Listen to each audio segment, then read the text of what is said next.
no livro do Apocalipse, capítulo de número 2. Apocalipse, capítulo de número 2.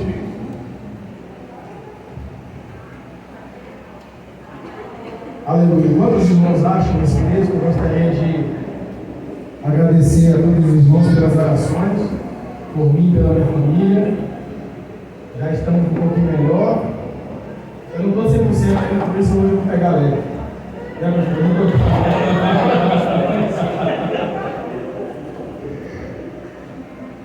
Mas, meus irmãos, eu confesso a vocês que toda vez que eu vou pregar, eu tenho essa oportunidade, é como se fosse a primeira. Dá aquela preocupação, sabe? Mas eu louvo a Deus que sempre o Espírito Santo me direciona a um texto bíblico. E a minha oração é que eu não fuja do texto bíblico. Porque se tem uma coisa que faz a igreja crescer com qualidade, com saúde, é a exposição das Escrituras Sagradas. Todos nós que estamos aqui, um dia tivemos contato com essa palavra maravilhosa e através dessa palavra nós somos transformados por Deus. Olha que beleza! E o cristão, ele tem que ter esse contato com a palavra. E eu fico feliz porque Deus me tirou lá de Belém do Pará, lá longe, me trouxe aqui para Campinas e me deu o privilégio, a oportunidade de fazer menção da palavra dele diante de um povo tão seleto como vocês. Eu louvo a Deus por isso. Saibam que vocês são pessoas especiais, que o nosso Jesus ama muito, e o desejo dele é estar com vocês todos os dias, em íntima comunhão. Olha que bênção! E quem ama a palavra de Deus aqui? Só para me ter certeza, só para mim. Amém. Glória a Deus. Apocalipse capítulo 2. Quem achou diz eu achei. Eu achei. Diz assim a palavra: escreve ao anjo da igreja de Éfeso: isto diz aquele que tem na sua destra as 7 estrelas e anda no meio dos 7 castiçais de ouro. Conheço as tuas obras e o teu trabalho e a tua paciência, e que não podes sofrer os maus, e puseste à prova os que se dizem apóstolos e não são, e tu os achaste mentirosos, e sofrestes, e tens paciência, trabalhaste pelo meu nome, e não te cansaste. Tenho, porém, contra ti, que deixaste o teu primeiro amor. Lembra-te, pois, de onde caíste, e arrepende-te, e pratica as primeiras obras. Quando não, brevemente a te virei, e tirarei do seu lugar o teu castiçal, se não te arrependeres. Tens, porém, isto, que odeio as obras dos nicolaítas, as quais eu também odeio. Quem tem ouvidos, ouça o que o Espírito diz às igrejas. Ao que vencer, dar-lhe-ei a comer da árvore da vida, que está no meio do paraíso de Deus. Os irmãos dizem amém. Glória a Deus. Repete após mim somente o começo do versículo 7. Eu falo, você repete. Quem tem ouvidos, ouça o que o Espírito diz às igrejas. Como o ensaio ficou bom. Vamos lá agora para valer? Quem tem ouvidos, ouça o que o Espírito diz às igrejas. Amém. Meus queridos, eu prometo ser breve, mas eu gostaria de chamar a sua atenção para esse trecho da Bíblia. E eu fico observando o livro do Apocalipse, e já vou fazer a propaganda. Esse ano ainda vamos estudar ele aqui no nosso curso bíblico, nosso curso básico de teologia, do primeiro ao último capítulo. E o livro do Apocalipse é um livro muito, vamos dizer assim, difícil. Eu me lembro quando eu era adolescente, ainda não servia a Jesus, duas coisas que me davam medo. Era o furadedo. Alguém lembra do furadedo? Ninguém lembra do furadedo, só eu que sou velho aqui. Aqui eu acho que a região do Sudeste não tem na região. Mas lá na minha cidade, passava um homem enviado de Satanás com uma bolsa de lado, e ele entrava na casa de todo mundo e furava o dedo das crianças para tirar o... Eu não sei o que era aquele exame lá. Era uma das coisas que eu tinha medo quando eu era criança, e a outra coisa era o livro do Apocalipse. Porque quando você começa a ver a besta, o falso profeta, o dragão, que tem tantas cabeças, não sei quantos chifres, que subia do mar, e foi lançado, e os demônios lá em capítulo 8, capítulo 9, você fica com medo. Mas o livro do Apocalipse, querido, é nada mais nada menos do que o resgate do planeta Terra para as mãos do dono verdadeiro. Porque nesse planeta tem um poceiro. Esse planeta é como se fosse uma casa que está alugada para alguém que tem um contrato, que roubou da mão de Adão, porque Adão pecou, porque Deus havia dado o contrato na mão de Adão. Ele dominar sobre as aves do céu, sobre os peixes do mar, sobre os animais da terra. Só que o Adão pega e esse poceiro pega esse contrato. Só que eu louvo a Deus, porque em Apocalipse fala que João chega lá e ele viu um livro que tinha 7 selos, ele fala quem é digno de abrir esses 7 selos e desatar tudo isso, e esses 7 selos é o contrato original. E o tempo desse poceiro, que é Satanás que está nesse planeta, está acabando. Por isso que a Bíblia diz que o mundo jaz no maligno e que o inimigo está como um leão buscando quem ele possa tragar de qualquer jeito. Ele sabe que o tempo dele está acabando, ele sabe que ele precisa correr contra o tempo para levar a nossa alma para o inferno junto com ele. Mas eu louvo a Deus, porque o controle de todas as coisas está na mão do nosso Deus, que é todo poderoso, Criador dos céus e da terra, e tem um plano para nós.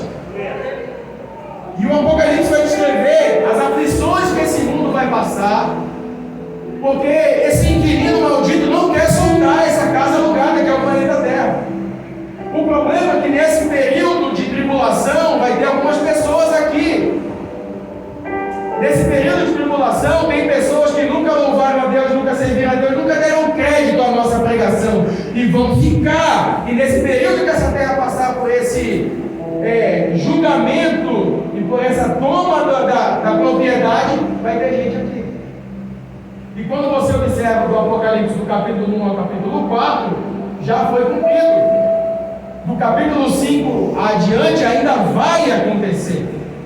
Mas observe na sua Bíblia, por gentileza, para a gente chegar nesse texto que a gente leu, no capítulo 1 de Apocalipse. Está com a sua Bíblia aberta no seu colo, já está acostumado a ver o pastor Wagner pregar. No versículo 9, João vai dizer, no capítulo 1, verso 9, João, aqui também sou vosso irmão e companheiro na tribulação, e no reino, e na paciência de Jesus Cristo. Eu estava na ilha chamada Patmos por causa da palavra de Deus e pelo testemunho de Jesus Cristo. João, ele começa a se conectar com a igreja, dizendo, olha, eu sou João, que estou aqui, e eu sou o vosso irmão nessa tribulação. E para a gente começar a entender, pastor Décio, esse capítulo aqui, essa mensagem, para essa introdução, a gente tem que entender que esse livro foi escrito por volta do ano 90 depois de Cristo, um período em que a igreja passava por uma perseguição terrível. Você imagina só, quem era crente nessa época, ele era levado para o Coliseu Romano, onde ele era devorado por leões, onde ele era pisoteado por touro selvagem, onde pedaços de carne de animais eram amarrados no corpo dos crentes, das criancinhas de colo, porque eram de família cristã, e os cães selvagens devoravam a pessoa juntamente com essa carne. No ano 70, retroagindo ainda 20 anos atrás, um imperador louco chamado Nero, ele coloca fogo em 10 bairros da cidade de Roma. Tinham 14 bairros, e desses 14 bairros, 4 não pegaram fogo. Ele era povoado por judeus e cristãos. Ele acha um álibi agora para dizer como a população começou a acusar Nero de genocídio. Ele coloca a culpa nos judeus e nos cristãos pelo incêndio de Roma. E aí, a Bíblia diz que quando a cidade pegava fogo, ele sobe para um anfiteatro, ele se veste de ator e, tangendo a sua lira, ele começava a falar poesia de tão doido que aquele homem era. Começa uma perseguição terrível na história da igreja. Os crentes, eles eram apanhados vivos, enfiavam-se estacas nesse crente, eu não vou dizer onde para você não se escandalizar, passava-se piche no crente vivo, e quando ele estava totalmente negro de piche, colocava-se fogo nele e pendurava ele nas ruas de Roma para incendiar a cidade. Hoje a gente tem a CPFL, hoje a gente tem luz de LED, luz incandescente, seja como for, que ilumina as nossas noites. Na época do ano 70, eram os crentes que iluminavam a cidade. As pessoas eram queimadas vivas, as suas casas eram saqueadas. Os soldados romanos entravam, furavam os olhos das pessoas, matavam os bebês, decapitavam os homens, estrupavam as mulheres, só porque eles diziam ser servos do Deus vivo. E hoje você que está aqui me ouvindo, tem toda a liberdade de levantar a sua mão, de glorificar a Deus. Não tem ninguém te batendo, não tem ninguém te furando, não tem ninguém perseguindo você.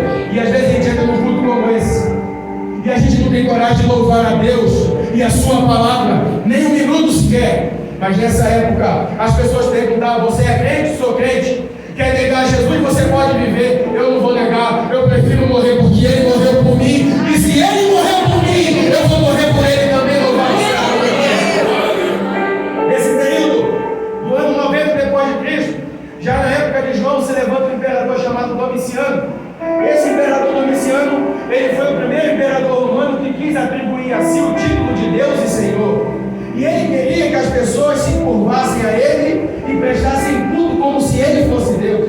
E aí foram na igreja de Éfeso, cujo pastor era João, aquele que se encostava no peito de Jesus, aquele que quando Jesus estava na cruz, Maria está do lado dele, Jesus está morrendo na cruz e diz: ei, agora ela é tua mãe, agora ele é teu filho. Esse João aqui é aquele mais chegado de Jesus que andava com Pedro e Tiago. Esse João, agora já velho, os demais apóstolos já haviam sido mortos pela perseguição romana. Esse João, ele é solicitado pela igreja, diz a historicidade, que pergunta para ele: ei João, Domiciano quer adoração? Ele é um imperador muito orgulhoso, muito arrogante, ele quer que a igreja adore ele como Deus. E aí Domiciano, o João olha e fala assim: nós já temos um para adorar.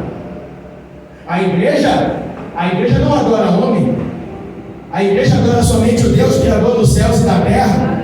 A igreja não vai adorar esse homem. Isso aqui é diferente, porque nessa época a igreja de Jesus Cristo não se envolvia, não se vendia por partidarismo político ou por homens poderosos. A igreja era pura, santa, ela se mantinha fiel à palavra de Deus, por isso que o povo morria. Hoje em alguns lugares por aí, as pessoas se vendem por uma tribuna, as pessoas se vendem pelo partido político, e às vezes dão até oportunidade para político que nem crente é, por causa de conchavo. João era um homem que tinha assim, cinto nas calças. João fala: a igreja já tem quem adorar, a igreja não adora esse homem chamado Domiciano. Domiciano não ficou feliz com essa notícia. Sabe o que ele fez? Diz a historicidade que eles pegaram João, o último apóstolo vivo, e colocam ele num tacho de óleo fervendo. Alguém aqui já fritou peixe? Já? Vocês lembram aquele barulho quando você solta o peixe no óleo quente? Só que a historicidade do livro do Apocalipse e da tradição greco-romana diz que João, ele entra naquele óleo fervendo. Só que o Deus que fala para João ser fiel é o Deus que sustenta João em todas as suas atitudes. João sai do óleo e não tinha um cheiro de queimado, não tinha uma queimadura, não tinha um arranhão, porque Deus sustenta o seu povo. E aí o imperador fica perplexo: e agora? Alguém pode ter dito para Domiciano: enfia a espada nesse homem. Eu imaginei ele falando assim: pastor Gil, vai que eu enfio a espada e ela quebra. Dá um tiro nele, não sei se tinha arma naquela época. Não, vai que a bala bate nele e volta em mim. Sabe por quê, queridos? Porque com um crente que é fiel a Deus, você não pode brincar com ele. Crente que tem compromisso com Deus não é qualquer um que derruba. Fala para uma pessoa que está perto de você. Se não quiser falar, fica à vontade. Mas fala assim: se você tem compromisso com Deus, se você é fiel ao Senhor, não é qualquer um que vai te queimar, não é qualquer um que vai te matar e te derrubar. E ele sai leso. Domiciano tem uma ideia: vou mandar esse homem velho para uma ilha chamada Pátimo. Na ilha de Pátmos, os presos, os piores presos da época, eles eram levados para morrer, ou de fome, ou de maus tratos, ou picado por uma cobra venenosa. E eu quero abrir um parênteses aqui nessa introdução para dizer para você: podem até tentar te matar, podem até tentar tramar a sua morte, mandando você para um lugar que ninguém quer ir, achando que você vai morrer de fome, que você vai ser maltratado até a morte, ou que você vai ser picado por uma cobra venenosa. E a gente está cercado por várias cobras venenosas por aí nessa sociedade. Mas eu tenho uma boa notícia para dar para você: Deus tinha um plano ainda na vida desse velho chamado João. Tentaram matar ele no olho, tentaram matar ele de fome, tentaram matar ele de maus tratos e tentaram picar ele até a morte. Mas João saiu dele de morte, nos diz a história, e ele volta para pastorear a igreja, porque Deus tinha um plano na vida desse homem. E quem tem um plano de Deus na vida pode tentar matar, pode se levantar, pode fazer o que quiser, mas você vai cumprir aquilo que Deus tem para fazer através de você. E eu fico pensando, querido, quantos de nós que estamos aqui hoje já era para ter morrido? Puxa aí na sua memória quantas situações você já passou que era para você ter morrido. Não era nem para você estar de pé, às vezes nem andando, às vezes nem falando. Mas faz um exercício comigo agora no nome de Jesus. Faz assim, ó. O que você puxou aí? Isso é sinal de vida. Pneuma. Ruach. Isso foi o que Jesus, o que Deus soprou nas narinas de Adão, e Adão se tornou alma vivente. Isso é sinal que você está vivo. Se você está vivo, tem projeto de Deus para você. Se você está vivo, tem graça de Deus para ser derramada na sua vida. Se você está vivo, Deus tem um plano para realizar através de você. E eu olho na Bíblia Sagrada esse homem de aproximadamente 90 anos de idade, entre 80 e 90 anos, perigosíssimo. A Bíblia diz que 4 quaternos de soldado vigiavam esse homem. 4 vezes 4, 16. Para cuidar desse velho de 80 a 90 anos, perigosíssimo, tinha 16 soldados armados, soldados de Roma. Mas o perigo não era João pegar uma espada e causar uma rebelião. O perigo não era João provocar uma guerra civil. O perigo não era João dar uma surra com o seu próprio punho nesses 16 soldados. O perigo era desse velho abrir a boca, porque dentro dele tinha uma coisa que aqueles soldados não tinham, que aquele povo que estava preso naquela ilha não tinha. Dentro dele estava o Espírito Santo de Deus, que havia transformado a sua vida. Esse João, que a Bíblia vai dizer no Evangelho, que o apelido dele era Boanerges, filhos do trovão. João era tão legal, pastor Décio, que ele foi pregar numa cidade, o povo não deu oferta para ele, não deu glória a Deus. Ele chegou para Jesus e falou: Jesus, podemos orar como Elias orou e caiu fogo do céu e consumiu todo mundo. Jesus, calma, rapaz. Calma. João uma vez viu algumas pessoas que não eram da poleirinha dos 12 pregando. Ele chegou lá e pregou: não pregue no nome de Jesus.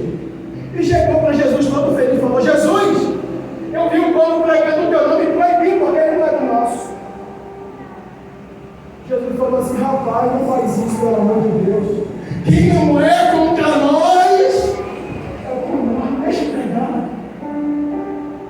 Só que quando em Atos capítulo 2 esse homem é cheio do Espírito Santo, ele tem a vida transformada. Sabe por quê? Porque o Espírito Santo ele tem a capacidade de transformar um homem terrível num homem amável. O Espírito Santo tem a capacidade de transformar a sua mente, o seu coração, e fazer você de cidadão do inferno para ser um cidadão do céu. Louvado seja Deus. E esses 16 soldados estavam em volta de João.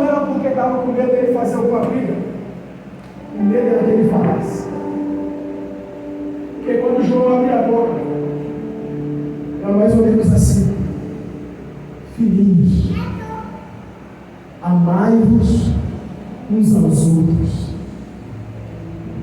Quando João abre a boca, ele dizia: aquele que diz que está em Jesus também deve andar como ele andou. Cada palavra que saía da boca desse velho cortava a alma e o coração. Porque tem coisas, queridos, que a força do nosso braço não faz, mas a palavra tem poder de transformar. Você está aqui me ouvindo? Você pode pensar: mas Deus precisa transformar meu filho, o meu esposo, a minha esposa, o meu parente. Não vai ser pela força do seu braço, mas vai ser pelo poder da palavra de Deus. A palavra de Deus é mais afiada do que espada aguda de 2 gumes. Pergunta para a pessoa que está do seu lado: você tem fé que essa palavra tem poder de transformar toda a sua casa, toda a sua parentela, toda a sua família? Esse velho não podia falar. Só que eu observe agora, Apocalipse capítulo 1, versículo de número 9. E é o João que também salvou a irmã e companheiro na tribulação. João está dizendo para a igreja que está sendo perseguida, para você entender. Ele está dizendo: eu, João.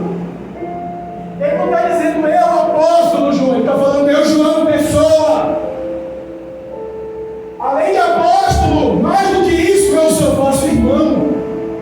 Eu sou pessoas assim como você é. Eu sou comedor de feijão e arroz também. Eu sou apóstolo, mas eu careço da misericórdia de Deus assim como você. Ele está dizendo: eu, vosso irmão e companheiro na tribulação. Agora observe, a palavra tribulação, se você pegar o significado dela no original, é tirips, que dava-se a um castigo oferecido pelo exército de Roma aos piores bandidos. Imagina você, eles deitavam um bandido, colocavam uma pedra pesada de aproximadamente 300 quilos, com uma corda, e os soldados, 3 ou 4 soldados, iam descendo essa corda numa rolana, e a pessoa com a mão amarrada para trás, aquela pedra descendo em direção à cabeça dela, chegava lá que essa pedra encostava e ia pressurizando a cabeça do condenado até ele confessar tudo que ele sabe. Pergunto para você: quem não confessa? Daí, esse martírio se chamava tirips, onde foi traduzido por tribulação.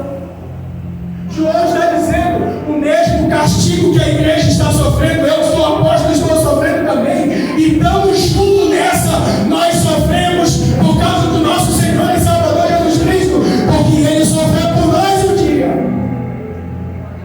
Eu fico pensando, hoje estamos se criando uma geração de crente Nutella.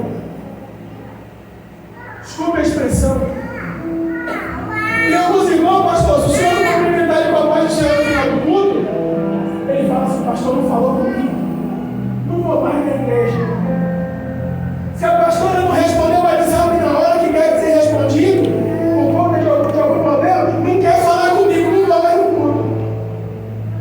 Se pedir oportunidade aqui para cantar, para fazer alguma coisa e não der, essa igreja não é para mim. Tem crente que se dá uma topada na rua. Hoje em dia ninguém dá mais topada, né? Na minha época eles davam topada toda semana, arrancava a ponta do dedo do pé, e quando você machuca, parece que você só bate nesse mesmo lugar. Tem crente que se ralar o joelho, ele levanta a mão e fala: ah, meu Deus, que prova aqui. Crente não tem. Mas quando eu vou para Atos capítulo 5, o último versículo, a Bíblia vai dizer que eles pegam esse mesmo João, dão uma surra nele, proíbem ele de pregar o nome de Jesus. O último versículo do capítulo 5 de Atos vai dizer: e nós nos regozijamos por ter sido achados dignos de sofrer por causa do nome de Jesus. Eu tenho uma notícia para dar para você: você vai sofrer, você vai chorar. Você vai gemer às vezes de aflição e angústia. Você vai sentir medo. Você vai sentir dor. Tem dia que você não vê a hora de vir para o culto começar. Tem dia que você não quer levantar da cama. É uma angústia que você não sabe por quê. Às vezes as pessoas tiram as costas para você porque você é crente. Às vezes no trabalho as pessoas fazem chacota na sua cara porque você professa uma fé diferente das dele. Você não faz orgia, você não vai para o carnaval, você não joga na nega da virada, você não trai a sua esposa, o seu marido, você cuida bem dos seus filhos. E a sociedade hoje olha e fala, é um ET. Está totalmente fora do padrão.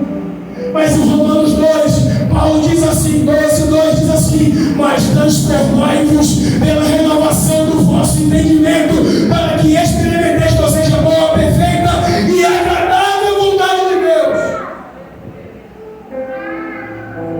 A notícia para você é essa, você vai sofrer, você vai chorar. Só que em cada momento, em cada aflição, em cada tribulação, o Espírito Santo está contigo, te dando força, te consolando, te enchendo, te guardando.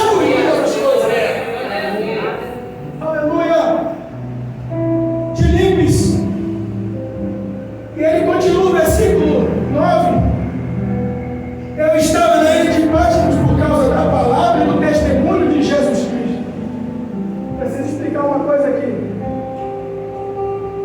Todo prisioneiro, pastor Monteiro, que ia para a ilha de Patmos, ele carregava no peito uma placa com a acusação do seu crime. Todo barco que chegava com o prisioneiro, ele já descia segurando a sua placa. Até hoje a polícia civil faz isso. Só que na placa estava dizendo assassino, ladrão, corrupto. Só que quando esse velho solta do barco, ele cai no cais da ilha de Páscoa, ele estava carregando uma placa. Sabe o que estava escrito? Está no versículo número 9. Palavra e testemunho. Esse homem estava sofrendo por causa da palavra. E esse homem estava sofrendo por causa do testemunho. Porque uma coisa condiz com a outra. Você sabia que tem gente que nunca vai ler a Bíblia? Tem gente que nunca vai pisar o pé numa igreja como essa. Mas a maior pregação, a maior leitura bíblica e o maior testemunho que eles vão ver é a sua vida. Cutuca a pessoa que está perto de você e diz assim: tem gente lendo a Bíblia na sua costa, irmão.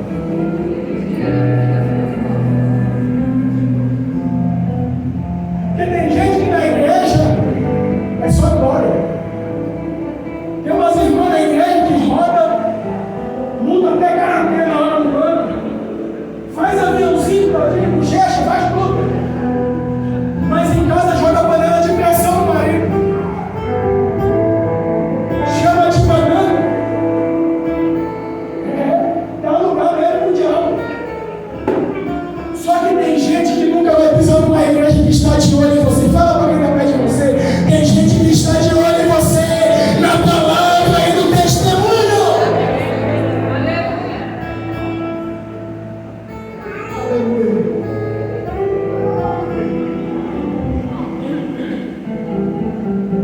Verso 10 do capítulo 1 para entrar. Eu já vou terminar. A Bíblia diz: achei-me em espírito no dia do Senhor, e ouvi por trás de mim uma grande voz, como uma voz de trombeta. A palavra achei-me, volta no 10, por favor, obrigado. A palavra achei-me é ginomai. Repete comigo, por favor, ginomai. Tipo de gnomo. Sabe o que significa ginomai? Ginomai significa uma coisa que você não espera, mas acontece.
vestido até os pés, com uma roupa comprida, e cingido pelos peitos com um cinto de ouro. Olha que visão. Isso aqui não vai. E a sua cabeça e os cabelos eram brancos como a lã, como a neve. Os seus olhos como chamas de fogo, e os seus pés como um latão reluzente, como que se tivesse sido refinado numa fornalha, e a voz como a voz de muitas águas. E ele tinha na sua destra 7 estrelas, e da sua boca saiu uma espada aguda de 2 fios, e o seu rosto era como o sol, quando na força do seu resplandor. E eu, quando vi, caí a seus pés como morto, e ele pôs sobre mim a sua destra, dizendo: não temas, João, eu sou o primeiro e o último, eu que vivo e fui morto, mas eu estou aqui vivo para todo sempre, e eu tenho a chave da morte e do inferno. Pergunto para você, se fosse você tendo essa visão, se você prestar atenção no texto, ele diz: olha, eu que vivo, verso 18, eu estive temporariamente morto, mas hoje eu estou vivo. Eu não sei se você consegue glorificar a Deus, mas o Deus que você serve não é um Deus morto, é um Deus vivo. Tem Deus aí que precisa ser carregado pelas pessoas. Tem Deus aí, como diz a Bíblia, tem olho, mas não vê, tem pé, mas não anda, tem mão, mas não pega. Precisa ser carregado pelos outros. Mas o Deus da Bíblia que nós estamos pregando aqui nessa igreja, ele é vivo pelos séculos dos séculos. Quando você fala com ele, ele ouve. Quando você ora, ele responde. Quando você pede, ele faz. Porque ele vive para todo sempre. Louvado seja Deus. E ele é tão vivo que ele está aqui no nosso meio nessa noite. Aleluia.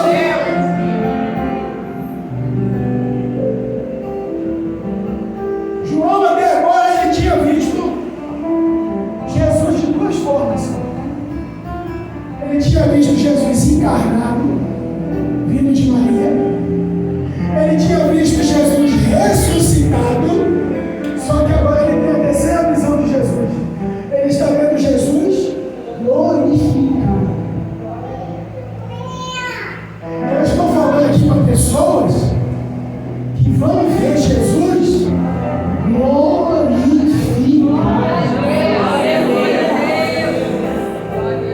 Pastor Décio, se isso não enche o nosso coração de fé, de alegria, de esperança, nós estamos no lugar errado. Ele está vivo e está glorificado. Eu e você viveremos como ele é. Louvado seja o nome de Jesus. O que me chama a atenção, eu entrar no texto lá, é que João fala que ele está no meio dos 7.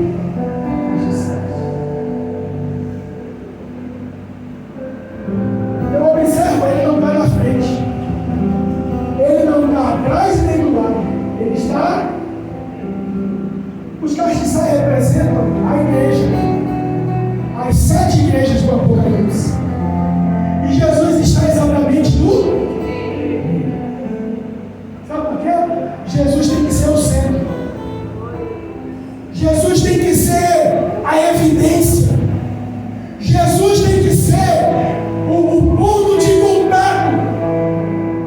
Eu não quero decepcionar você, mas não é você que está no meio. Estão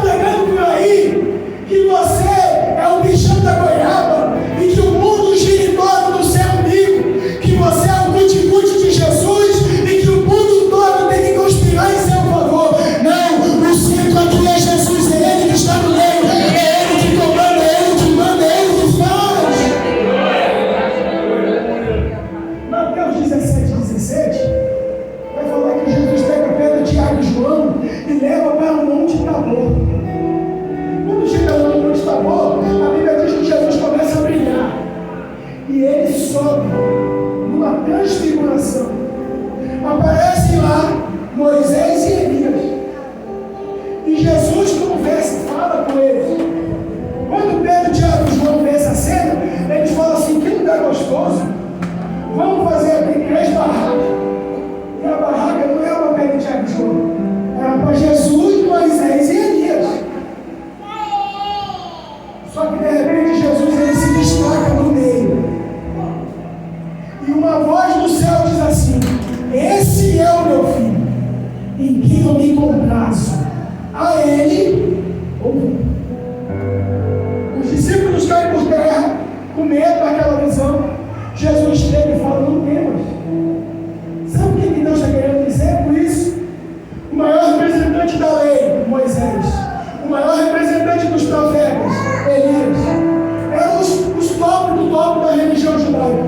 Mas quem é que se sobressai? Jesus.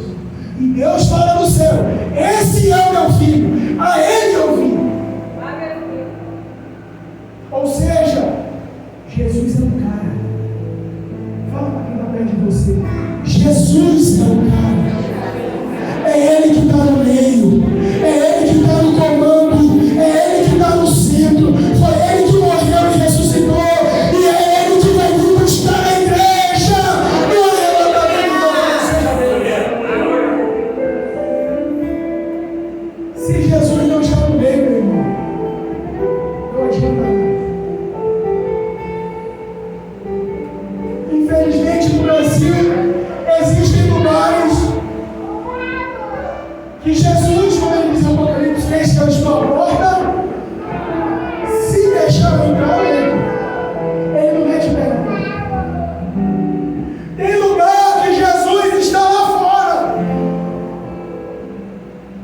Mas eu louvo a Deus aqui, porque eu estou pregando numa igreja que Jesus está no meio. Jesus está no centro, louvado seja Deus. E aí? Chega no versículo querido, capítulo 2, verso 1. A sua Bíblia aberta, por gentileza, já ensina.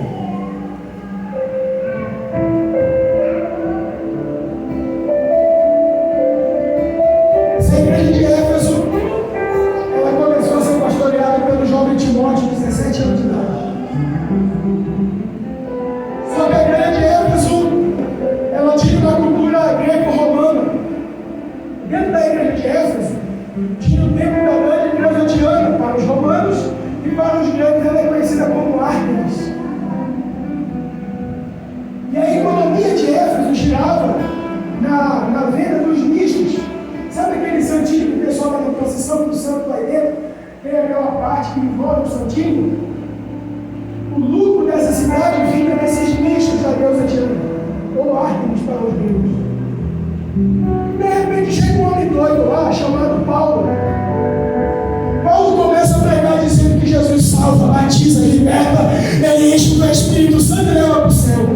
Ele transforma a vida do pecador. E o povo da cidade ouviu a pregação de Paulo e começou a se converter. Os vendedores do nicho da deusa Diana começam a perder dinheiro quando mexem no bolso do povo, pastor. Eles se reúnem no anfiteatro da cidade, um homem por nome Demétrio diz assim: esse Paulo está causando descaso para a nossa grande deusa Diana. Vamos matar ele, ou vamos expulsar ele da cidade. Paulo quer se apresentar, os discípulos não deixam, e esse Demétrio reúne cerca de 30 mil pessoas no anfiteatro. E durante meia hora eles começam a gritar: grande é a Diana dos Efésios. Uma revolução, eles expulsam Paulo da cidade. Mas a igreja começou a crescer naquele lugar. Timóteo fica ali e cuida da igreja. Timóteo faz crescer, ele visita, ele prega, ele ora pelos enfermos. Os enfermos são curados, a igreja cresce. A igreja se desenvolve. Só que essa igreja, ela tinha alguns pontos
aplaudindo, elogiando a igreja de Éfeso, que teve lá no começo Timóteo como pastor e agora era João. Então ele destaca algumas qualidades da igreja de Éfeso. A primeira, eles não toleravam pessoas maus. A segunda, eles provavam os falsos apóstolos e descobriam que era mentiroso. Eles sofriam perseguição, eles tinham paciência, eles trabalhavam pelo nome de Jesus e eles não se cansavam. Olha que igreja abençoada. Se chegava alguém querendo ensinar alguma coisa que não convinha, minha na vida. Aqui não. Se chegava alguém querendo desanimar eles de parar o trabalho, eles falavam, vamos perseverar trabalhando. Se chegava alguém querendo desanimar a igreja por causa da perseguição, quanto mais perseguia, mais a igreja pregava. Repete comigo assim, que igreja boa. Que igreja abençoada. Eles pregaram, não toleravam mentira, não toleravam pessoas más e não se cansavam. Olha que igreja maravilhosa. Só que Jesus tem algo contra essa igreja. E eu peço que você redobre a sua atenção agora, porque agora começa a pregar. Vai ser rapidinho. Não quer dizer que a igreja tem qualidades que Jesus não tenha conselho para a nossa igreja. E o que eu quero pregar para você nessa noite são 3 conselhos de Jesus para a igreja hoje. Fala para a pessoa que está perto de vocês, 3 conselhos de Jesus para a igreja de hoje. É o mesmo que ele deu para a igreja de Éfeso. Igreja top, trabalhava, pregava, não gostava de falsos ensinadores, eles não se cansavam, eles tinham paciência. Igreja maravilhosa. Só que quando chega no versículo 4, Jesus fala assim, mas agora eu vou puxar a sua. O verso 4 vai dizer, tenho porém contra ti que deixaste o teu primeiro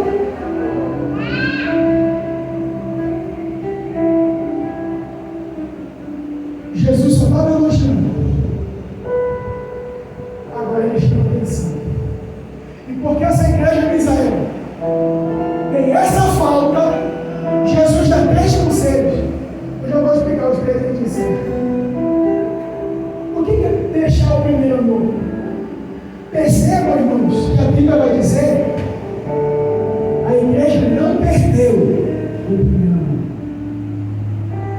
A igreja deixou, ou conforme a tradução ali, abandonou. E abandonar não é perder. Abandonar não é um acidente. Abandonar é deixar premeditadamente, consciente. Eles não quiseram mais andar como eles andavam lá no começo. Eu quero que você, por 30 segundos, feche seus olhos, amado. Quero que você se lembre. Aquele dia que você aceitou a Jesus como seu Salvador. Como foi aqueles primeiros dias? Aqueles primeiros meses? Como que ardia o seu coração no momento do culto? Como o seu coração queimava quando você ouvia a palavra? Como o sorriso vinha no seu lábio quando o louvor tocava? Quando você levantava a sua mão e adorava?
Deus me deu o privilégio de dar um discipulado com meu pai para ele descer as águas, porque Deus é fiel nessa terra. Glória a Deus. Mas eu lembro naquela época, quando o pastor pregava, parecia que tinha uma fumaça na igreja, parecia que descia uma neblina e a glória de Deus se manifestava. O mundo acabava, eu não queria ir embora.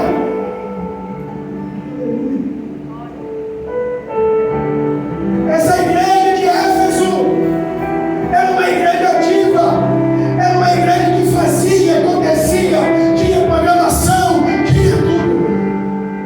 Mas era uma igreja que tinha deixado o primeiro amor. E é aqui que o Espírito Santo está martelando no meu coração. Porque, irmãos, na nossa vida cristã, ministerialmente falando, chega uma hora que as coisas que a gente faz parecem que é automático, pastor. Parece que o cantar é automático. Parece que o tocar é automático. O pregar é automático. Ah, vamos orar pelas pessoas. Ah, Jesus abençoa. É automático. O orar pela refeição na hora do almoço, pastor Luiz, é automático. Esse povo da igreja de Éfeso faziam tudo. Mas o que movia o coração deles a fazer era a tradição religiosa e não o amor pelo Senhor. E isso aqui, irmãos, o Espírito Santo está martelando na minha cabeça. O que você faz, Wagner? Você faz por amor? Ou você faz porque você se acostumou a fazer?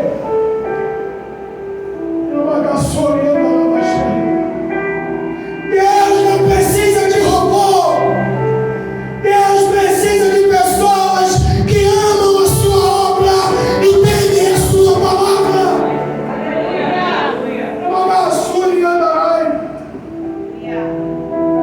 Deus quer um amor de verdade por Ele. Chega de costume. Eu vou para o culto porque é domingo, não tenho o que fazer, o fantástico não está legal. E eu vou para a igreja porque eu tenho que ir.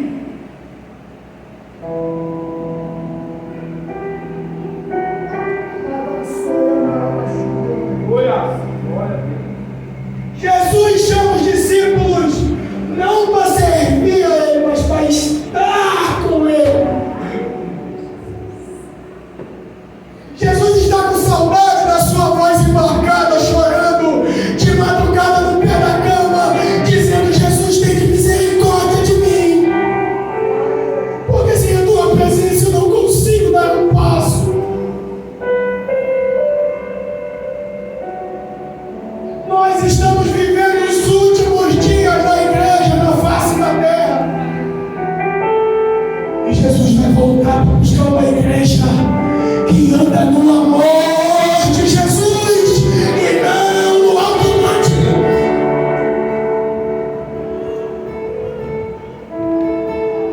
Espírito Santo, eu estou pregando aqui para pessoas de carne e osso que têm um coração de carne, que o teu Espírito sonde agora os corações. Espírito Santo, passeia nessa igreja nessa noite com liberdade. Visita agora o coração dos pais, dos filhos e dos filhos aos pais.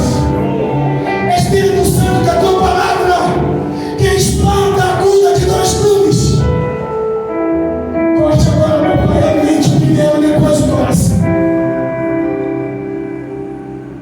Jesus não vai voltar para buscar robô. Com os olhos fechados por 30 segundos, ouça a minha voz apenas.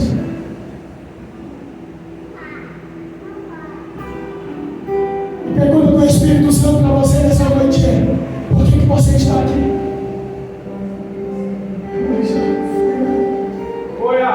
O que te move a fazer o que você faz aqui?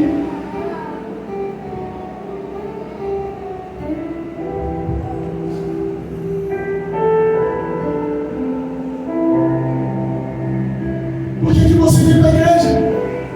Por que você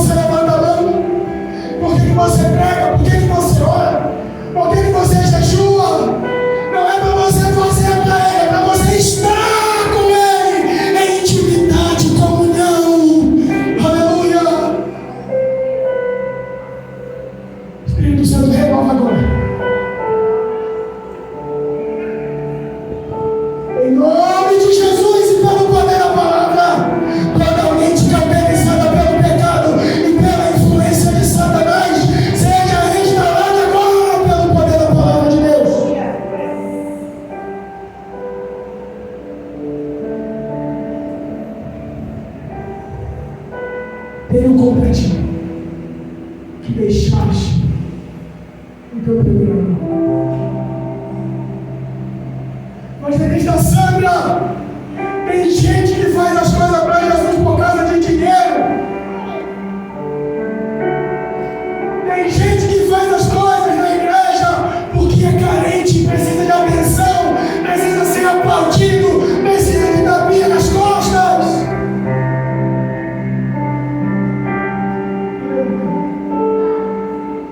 Mas levante a sua mão em nome de Jesus. Eu estou pregando para pessoas que amam Jesus. Aleluia.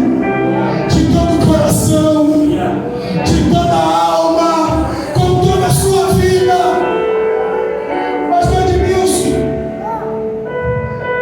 como é prazeroso ajudar uma pessoa a se libertar. Pastor Décio, como é gostoso orar por alguém que Jesus curar. Como é prazeroso poder pegar a Bíblia e ensinar a palavra de Deus para alguém. Como é gostoso atender as pessoas pelo telefone pessoalmente e ver essa pessoa se derramando, a depressão indo embora, a vida sendo transformada. Sabe por que isso acontece? Porque a gente faz com amor. Porque a gente faz com amor.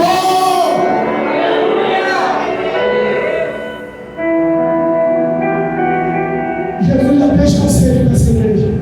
Não é só Bíblia, eu termino, senão eu não vou conseguir.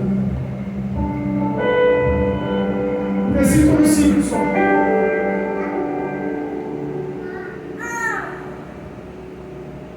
Para essa igreja que é tão top, mas que deixou o primeiro amor, Jesus dá 3 conselhos, e esses conselhos é para nós.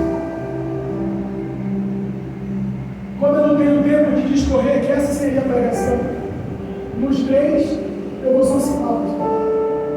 Eu gosto de usar o estilo paletó. Jesus diz assim: lembra-te, pois, de onde? Primeiro conselho de Jesus. A igreja top que faz tudo ali, ela deixou o primeiro amor. Só que Jesus está dizendo: vocês são top. Eu só tenho contra vocês isso, mas para reparar o estrago. Lembra de onde você caiu? Quando a arrogância entrou no seu coração, quando a prepotência visitou a sua mente e você acha que ninguém pode te ensinar mais nada, que você já sabe tudo. Lembra? Quando o diabo te deu a rasteira e foi ali que você perdeu o primeiro. Jesus está dizendo: ainda dá tempo. Ainda dá tempo. Sabe por quê? Não adianta ficar servindo, cantando, pregando, tocando, fazendo, acontecendo. Senhor, não adianta. O verso continua. A primeira, lembra-te de onde caíste. O segundo,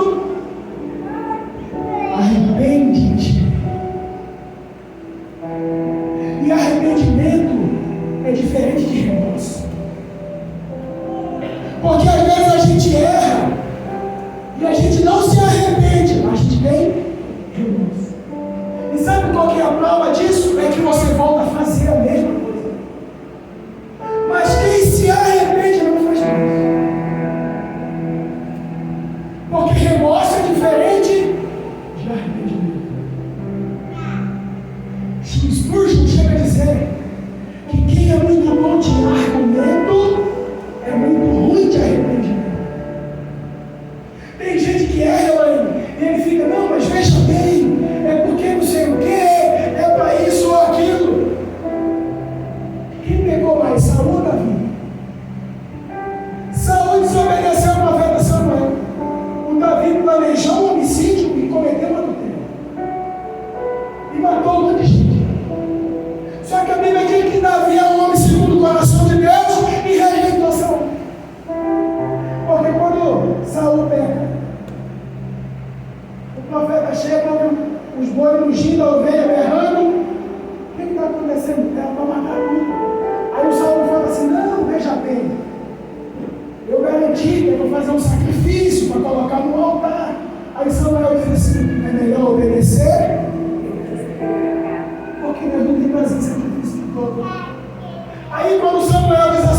Você perdeu a coroa, perdeu o trono, Deus teria confirmado o seu trono para sempre. Quando ele perde o trono, aí ele se ajoelha, aí ele rasga as vestes, joga areia em cima da cabeça e chora. Mas não por ter pecado, por ter perdido o trono. Já o Davi, quando ele pega, o profeta Natan pega ele pelo pé, sabe o que Davi fala? Ele não fala assim, não, veja bem. Ele fala assim, pode tirar o palácio, pode tirar a coroa, pode tirar o trono, mas não retires de mim o teu Espírito Santo. Arrependimento, lembra de onde você caiu. Arrependa-se, aleluia.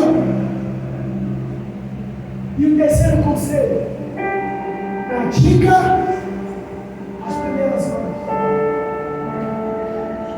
Sabe aquelas primeiras coisas que você fazia? Lá no comecinho, às vezes você não sabia falar direito.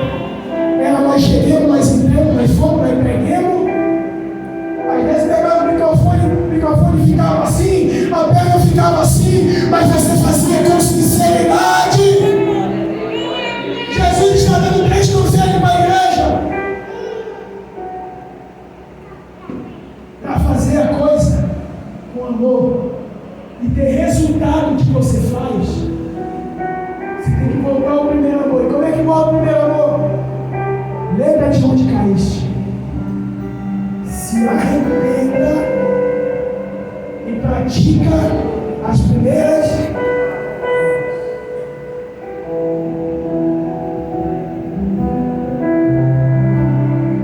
Às vezes a mensagem não é o que você quer ouvir. Antes de eu sair de casa, eu falei, Raquel, vamos lá. O que foi, pai? É a quarta pregação minha seguida. Deus tem misericórdia da minha vida. É só assim, irmão, eu sou misericórdia. Mas essa palavra é porque Deus te ama, Ele tem crescimento para dar para você. Você precisa fazer as coisas para o Senhor, mas com amor. E se você não é robô, e se você sabe que Jesus vai voltar para buscar você, fica de pé agora em nome de Jesus. Se você for robô, pode ficar sentado. Com exceção do Hélio ali no Maranhão.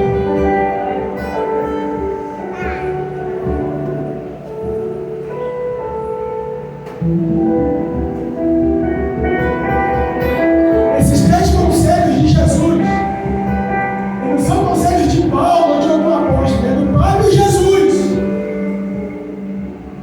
Lembra de onde caíste. Hoje você pode não estar vivendo a vida que você queria viver. Hoje a sua vida pode ser lágrimas, pranto e sofrimento. Mas hoje à noite é a oportunidade de você voltar ao primeiro amor que você tinha. E todas as coisas podem ser restauradas ainda nesse mundo.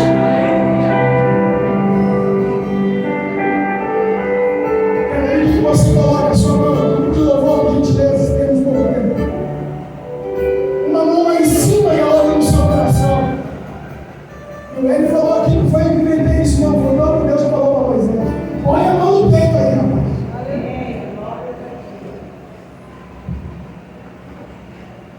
Pastor, ninguém pode reclamar. Com seus olhos fechados, por gentileza. Essa mão para cima é esse sinal de dizendo, Jesus, eu estou aqui.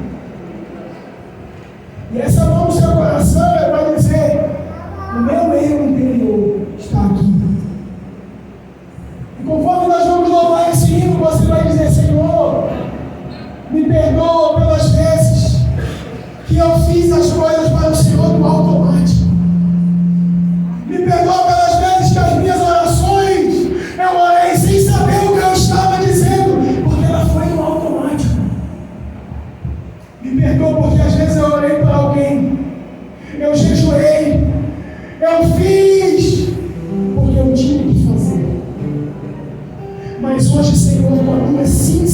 verdade no meu coração.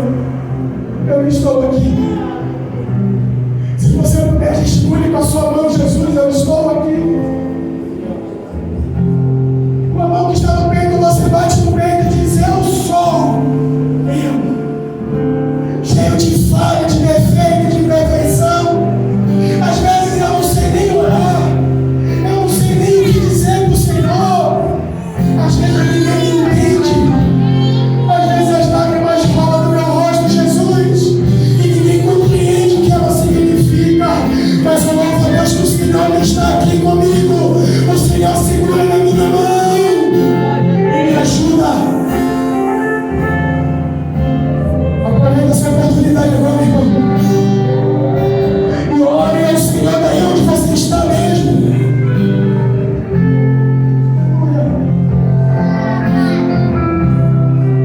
Hoje você vai sair daqui diferente. Lembra de onde caíste. Se arrependa e pratique as primeiras obras. Porque o Senhor vai te abençoar. Espírito Santo, quando estiver com a mão levantada agora, o Senhor possa renovar a alegria da tua salvação. Que esse automatismo religioso seja trocado agora, meu Pai, pelo amor genuíno, pela tua palavra, pela tua presença, pela tua pessoa bendita. Espírito Santo, com essa mão levantada agora, seja abençoado pelo Senhor. Que cada obra realizada por Ele e por ela tenha sentido e tenha fruto. Seja abençoado agora em nome de Jesus. Pelo poder da palavra do Senhor. Vamos louvar ao Senhor e encerrar. Eu me encontrei com Jesus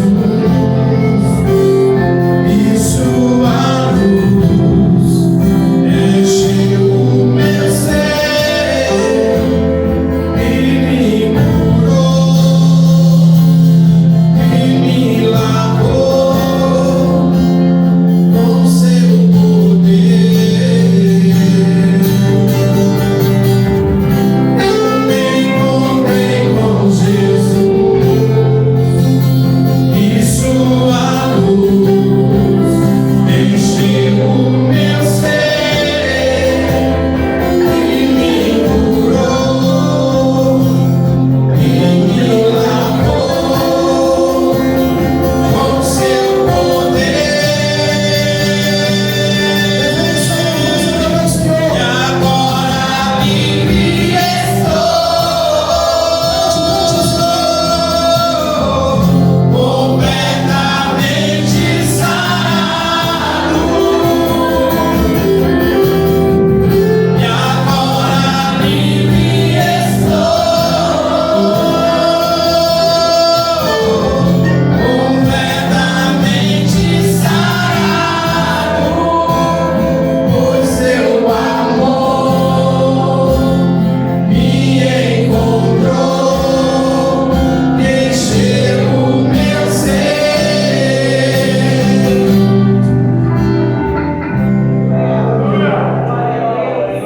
Vamos sair daqui abençoados nessa noite. Eu não posso pegar o microfone e te perguntar a alguém do nosso meio. Agora eu estou de óculos, agora eu consigo enxergar. Até o Hélio lá em cima. Consigo enxergar agora. Alguém do nosso meio que ainda não entregou a sua vida para Jesus e quer aproveitar essa oportunidade nessa noite? Quando a gente pergunta isso, irmãos, não é mudar de religião. Jesus ele é muito mais que religião. Jesus é um estilo de vida. E vida com alegria e abundância. Alguém no nosso meio? E outra, não é a gente que aceita Jesus, é Ele que aceita a gente na verdade. Alguém no nosso meio? Ninguém? Meu Deus abençoe. Pedindo para me apresentar a Mirelle Nascimento, né, de Sumaré, lá do Matão, ali da Bahia. Deus abençoe a sua vida. Espero que você tenha gostado. Se não, dá mais uma chance pra gente, viu? Uma alegria ter você aqui conosco, em nome de Jesus. Quem vai ter uma semana de bênção? Uma semana de vitória. Deus abençoe a sua vida. Se de pé, vamos receber o nosso pastor, que vai dar uma semana de vitória. Muito obrigado, pastor. Em nome de Jesus. Glória a Deus. Palavra abençoada. Se a gente estiver sempre no primeiro amor, a gente vai fazer a obra do Senhor, né? Com amor, com dedicação. Nós nunca podemos perder isso aí. Nós vamos pegar firme cada vez mais, porque, que nem o pastor Wagner falou, o fim dos tempos está chegando, né? Jesus está voltando. Essa é a verdade. Do jeito que as coisas estão caminhando, não tem retorno. Por quê? Tudo está nesse livro que ele pregou. Tudo está escrito em Apocalipse. Pega lá, se você ainda não leu, lê Apocalipse. Tudo está se cumprindo. Pode passar o tempo que for, mas a palavra não há de passar. Então, vamos se aperfeiçoar cada vez mais na palavra do Senhor, porque ali tem todo o ensinamento para nós, tudo aquilo que nós precisamos fazer para alcançar a vida eterna. Amém? Glória a Deus. Pai amado, Pai querido, Pai de graça, Pai de misericórdia, obrigado, Senhor, por esse culto. Obrigado, Senhor, porque nós nos reunimos como igreja do Senhor neste lugar. Nós estivemos aqui te adorando, exaltando e agradecendo o teu santo nome, porque só o Senhor é digno de louvor, só o Senhor é digno de adoração.